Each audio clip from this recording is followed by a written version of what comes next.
And the conversation, of course, is going to look different for families that are Black and families that are white. So like you're saying, there are young children here whose experience have been negative. So their takeaway is that all white people are bad because their experiences and encounters have been such, right? And also on the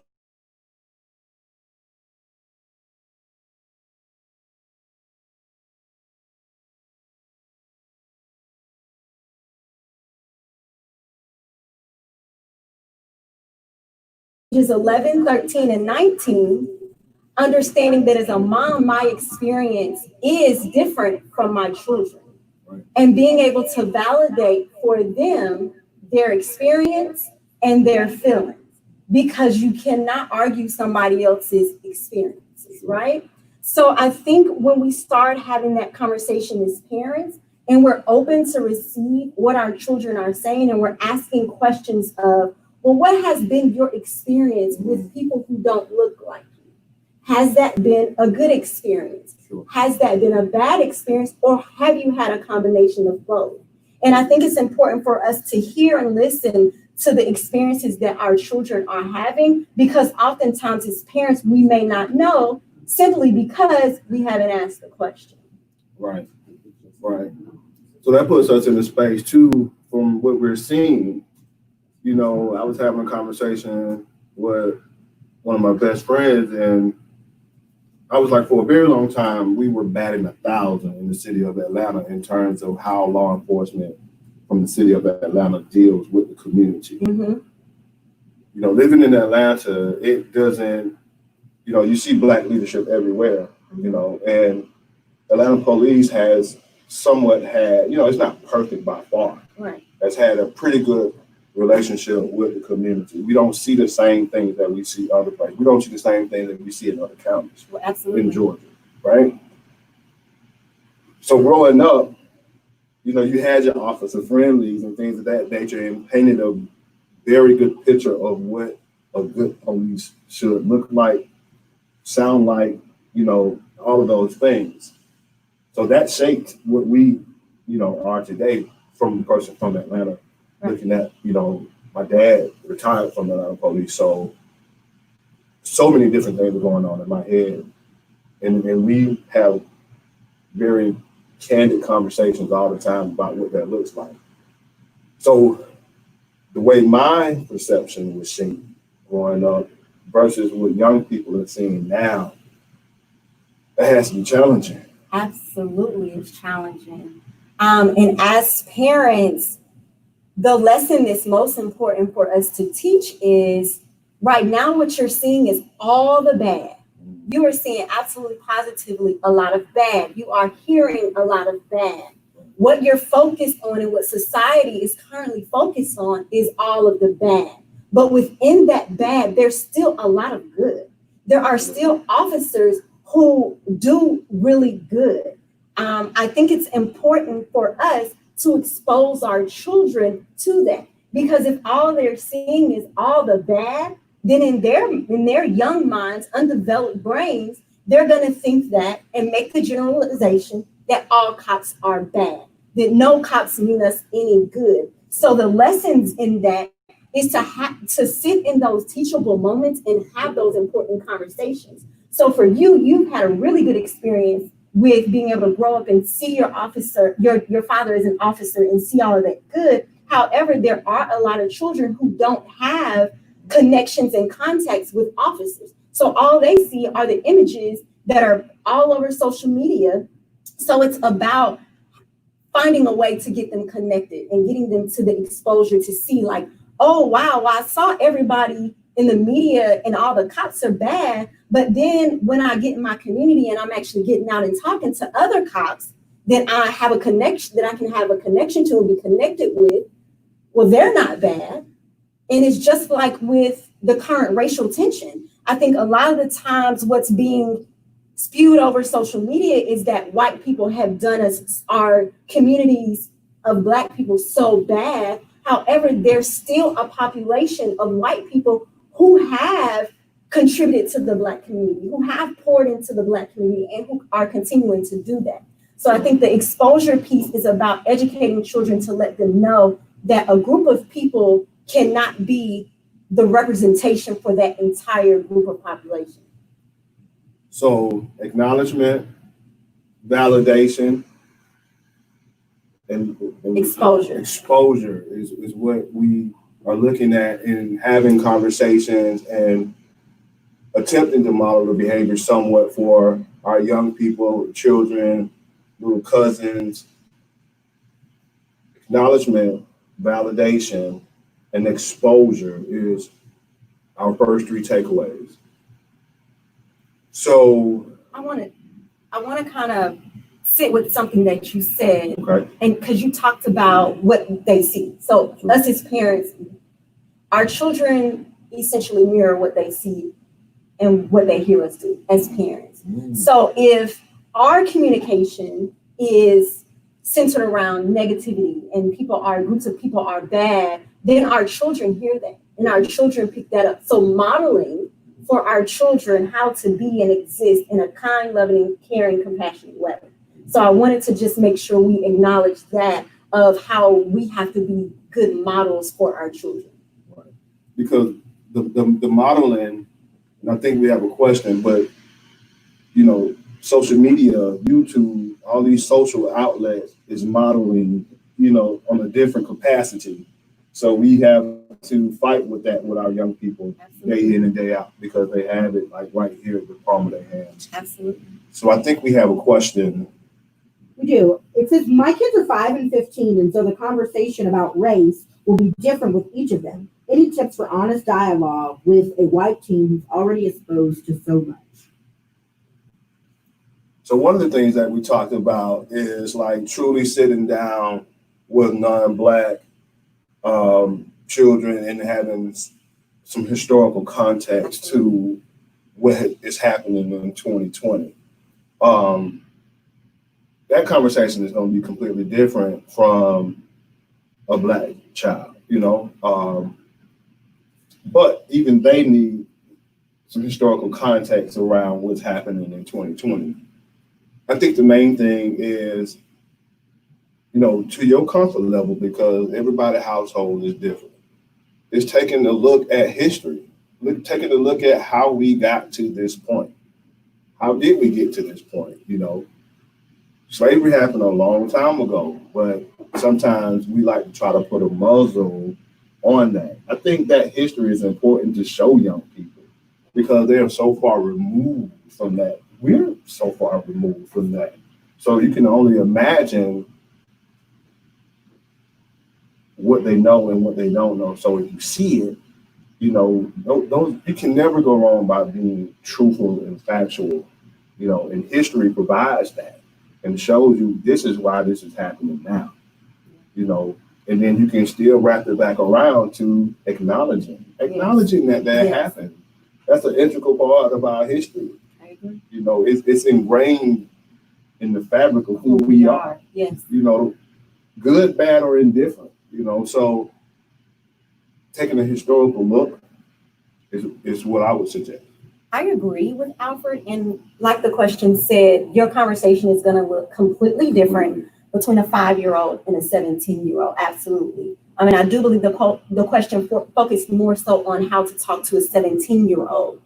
In reference to what Alfred is saying about exposing that child to the deep, rich history of the fabric of who we are as Black people, I think it's important to expose your 17-year-old to the historical context in which everything is happening in current day. The question is, how do you do that? There's different ways you can do that. You can do that through creative arts. You can do it through visual arts. You can do it through reading and writing. So I would encourage you to tap into what your 17-year-old's interests are. For example, if your 17-year-old likes to read and likes to write, maybe you could find a book that really goes into the historical context of where we are today and encourage them to write a paper, take annotated notes about things they're confused about, questions they have, write them down. And that's an amazing teaching moment for you and your 17-year-old to sit down and talk. However, what if you're like, my son doesn't like to read? I know I can't get him to read a book. We have other avenues. What if you're here in Atlanta, we have an amazing civil rights museum that is awesome. It has actually a perfect simulation of what it was like for Black people to be taunted during the civil rights era when they sat at restaurants and how people threw things at them and spit at them. That would be an amazing experience for a white 17-year-old to engage in so that he could sit in that and feel what it feels like to have hate spewed at you, right? If that doesn't work, have it on Amazon and Hulu. Currently, they've provided free movies, a lot of free movies, some of them fictional, some of them non-fictional. Sit down with your white 17-year-old and watch some of those movies. Use that as a teaching moment. When things happen in the movie that you know not to be right, pause the movie and have a conversation. How did that make you feel? Right? Do you think that that was right or wrong? Talk to your 17-year-old about their experiences with other kids who don't look like them. And I think really it's about, once again, exposing your child to the history, like Alfred said, and being able to sit in that with your child and use that as an amazing teaching moment. A lot of the times we have to create the spaces and we have to create the exposure for our children. And if we really want to do the work and we really want to have those conversations, there's a multitude of creative ways we can do that. I think you take yourself out of it. Take yourself out of that, because the same perception that they're dealing with is completely different than yours, and your lived experience has shaped yours. So like how do you even respond to racism? How do you coach your child up? How do you coach your family up to even respond to racism? Because the reality of it is, in the United States of America, it's clear that the numbers are staggering when it has to do with Black people experiencing racism versus whites, right? Absolutely. So if you are a non-Black, how do you engage with somebody that's experienced racism? You know, how do you teach your child to engage with somebody that's experienced racism in school? So we talk about microaggression, absolutely. You know, we talk about that and what that looks like and how it feels, you know, when you're at school or when you're at work even. But, you know, just for kids, they do it and probably don't even realize it. Absolutely. Current day, there's been a lot of discussion and encouragement for non-Black people, white people to call a thing a thing. So when I hear it, am I going to be silent or am I going to say something? So for white parents, it's about sitting down. And once again, I do want to identify the importance of acknowledging that a conversation that you're going to have with a 5-year-old is going to be different from a conversation that you're going to have with an 11-year-old. And even in an 11-year-old conversation is going to be different from a 16-year-old, a 19-year-old. So I do want to acknowledge that the conversations will look different and needs to tailor to the maturity of the child. When it comes to racism, being a white kid, being in the midst of a racist moment, the question as a parent is, first of all, you have to acknowledge how you deal with it as an adult, right? So are you silent? Secondly, how would you encourage your child to deal with it? Because at 5, in pre-K or kindergarten, and your 5-year-old knows something that's not right, I would encourage a 5-year-old to talk to a teacher. Nothing is done, I encourage that 5-year-old to go home and talk to mom. If it stops at mom, there's a major problem, because then mom should have a problem and take it to the school. And then it should be taken to higher levels. We have to advocate for our children and teach them how to advocate for themselves. Children have a voice, and children have the ability to be empowered to take a stance amongst racism. If we're teaching our child that and we're empowering them to do that and to use their voice, they'll do that, Alfred. But if we're not taking moments to teach our children to do that, they're not going to know that having a voice of choice and empowerment even exists, right? Now, when you get to middle school and you get to high school, how you may teach your child to respond to racism may look different, because kids are trying to find their voice. They're trying to figure out who they are, how they fit in systems within their school, how they fit in systems with outside of school. So do you encourage your child to sit at a lunchroom table and you hear a racist remark is being made? Do you encourage your child to sit there to continue to be accepted by a group? Or do you encourage your child to say, you know what, that's not cool. Like, that's not okay. That's not right. What do you teach your child? But once again, you have to stand strong and be firm in your own core values and beliefs. Because if that's not something you would do, how can you teach and encourage your child to do it? So we also talk about modeling again, talking about being actively engaged in the change you want to see. We talking about also engaging in civic duties, Absolutely. community meetings, and taking your children with you. Oh, absolutely. And let them be a part of that process. Yes. Talk about protesting peacefully, take your child with you, let them be a part of that process so that they can feel that energy, because it's an energy unlike no other. Right? Absolutely.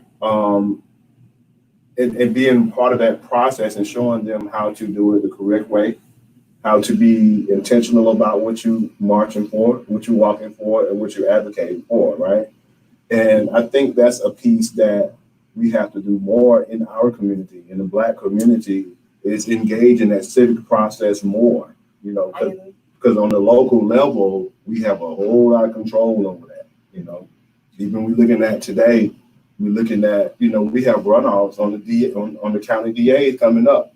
Historically, we haven't gone back out to engage in that process when it's a runoff. This is the time when you have to model that behavior and show young people the importance of that. You know, so you can deal with racism on a political level, but you also can deal with it on a community level and be actively engaged in the process that you want to see change, right? Absolutely. We have a question, and I just want to allow you guys to understand, we keep saying the word modeling. Yeah. So this is more of a statement, but I think it's something you all would want to discuss. It's from Susan on Facebook. It says, we need to change the way we teach our children about racism in public schools. We need to have real conversations. Yes. What do you think that would look like? Susan, thank you so much. Because this is something that I am strongly standing on. Just in the more recent weeks, I've been trying to read research-based articles to figure out that question. How does that look with incorporating racism, with incorporating race and culture into curriculums? So in my journey of trying to figure this answer out, what I have come to understand is there are actually academic institutions and settings that are doing just that. And I wasn't aware, I didn't know, but it can be done. However, the powers of be have to want it to be done. So it talks about incorporating racism and race and culture into not only social studies, reading, writing, but how you can incorporate that in that.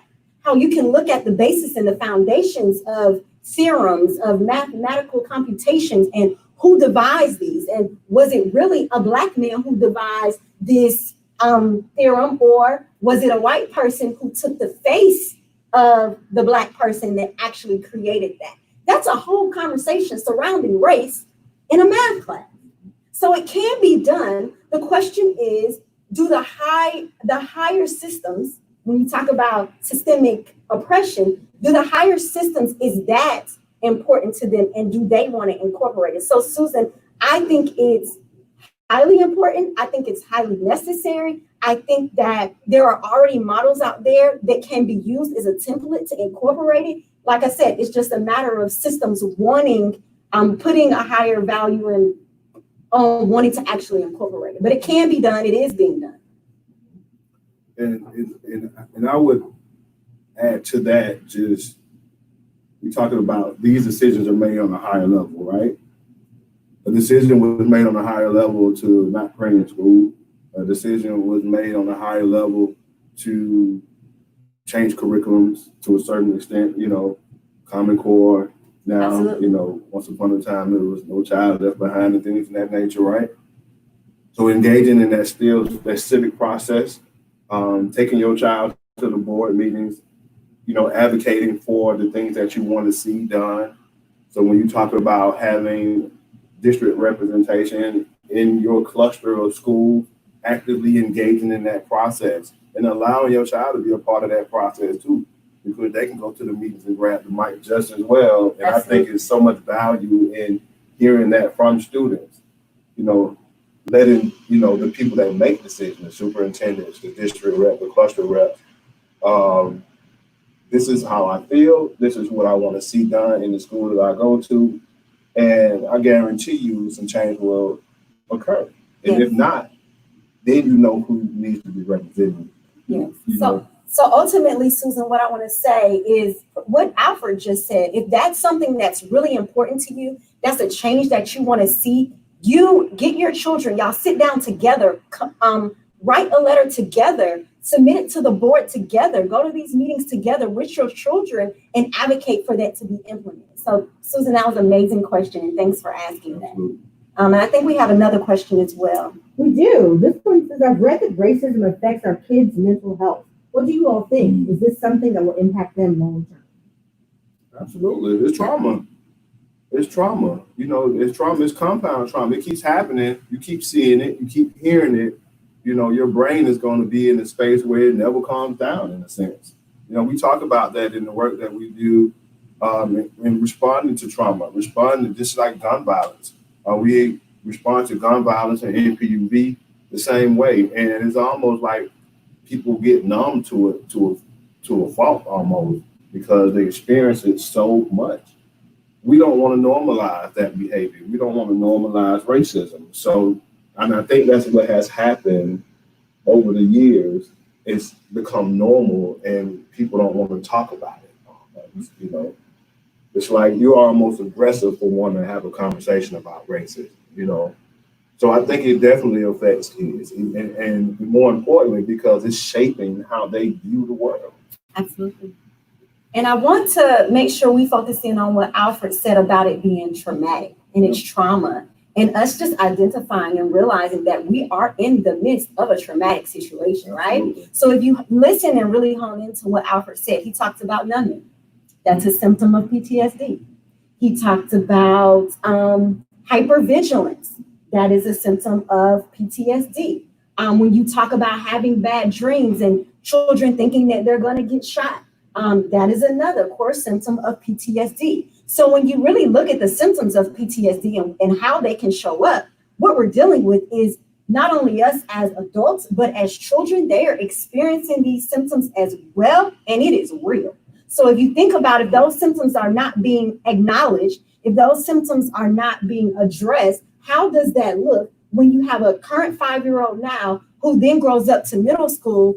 And guess what? None of that trauma has been addressed. So what does that look like at 16? So absolutely, it's definitely a mental health issue for not only children, but in terms of adults. And that's why it's so important to start the dialogue, open the dialogue, keep the dialogue going, being present and paying attention to how this is showing up in your child's life. Is their sleep being interrupted? Are their eating patterns being reduced? Are they withdrawing from activities and behaviors and engagement in ways that they haven't before? How is their language? How is their communication? These are the things as parents we want to be very, very mindful of to see the severity in which your children's behaviors are being impacted because of what we're all going through, which is trauma. And let's be clear, to add to the trauma, we're still in COVID, we're still in a pandemic, right?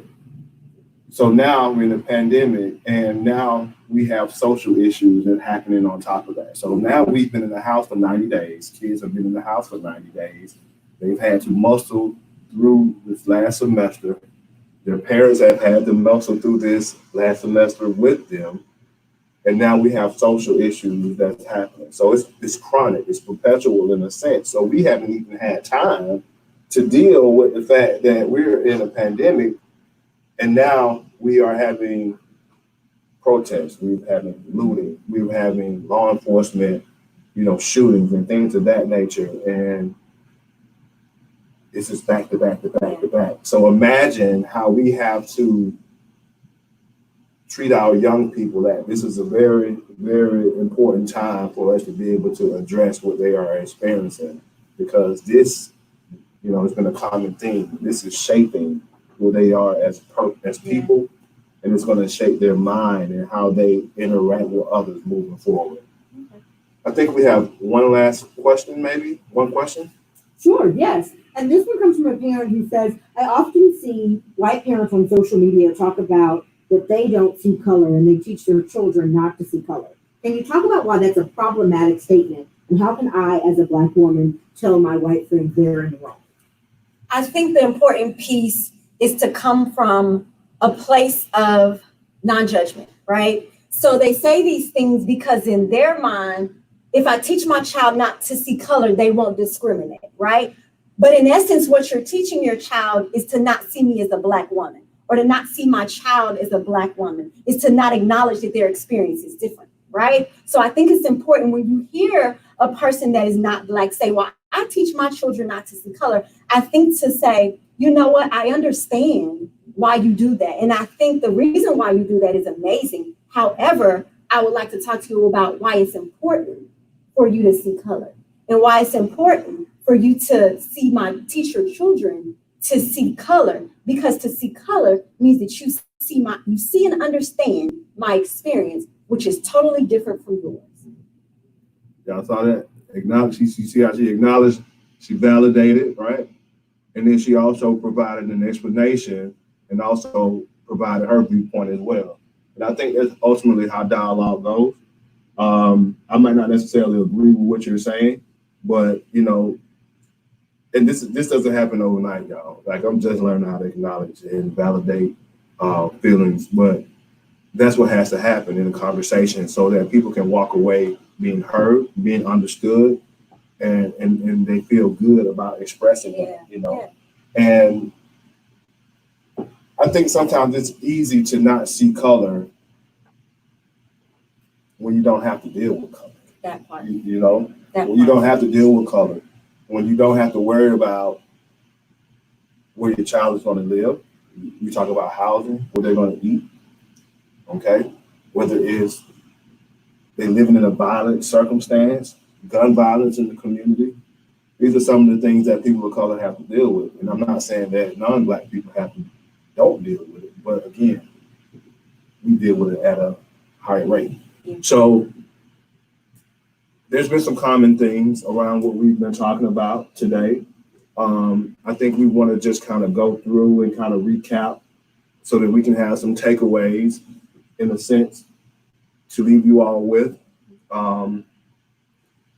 Acknowledgement, we've said that. Validation, education, exposure, right? Am I missing? Modeling taking behavior. your kids, engaging your kids. Engaging. If you're going to write a letter, have your child write the letter with you. Right. You have your child go to the mailbox to send it. Have your child go to the voting polls with you. Have your child go to these board meetings, community meetings, and see your advocacy and see others' advocacies so they can learn. Right. And I think that's about it. Listen, happy Father's Day to all the fathers out there. Yes. Y'all stay down, stay strong, and y'all keep y'all masks on for real and take care of yourselves. I agree. So thank you so much to Alfred and Charlett for being a part of this conversation today. To our Facebook community, we apologize for the audio issues off the top of the conversation, but we hope this extended dialogue was able to be helpful for you.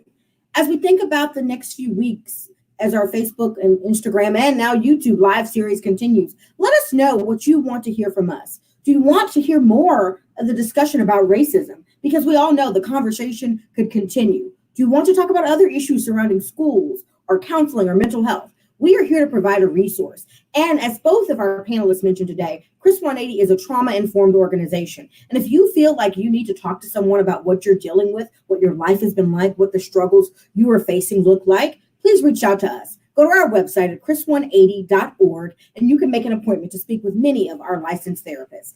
Thank you so much for joining us. We look forward to being a part of your lives and the conversation for the weeks and years to come. Thank you.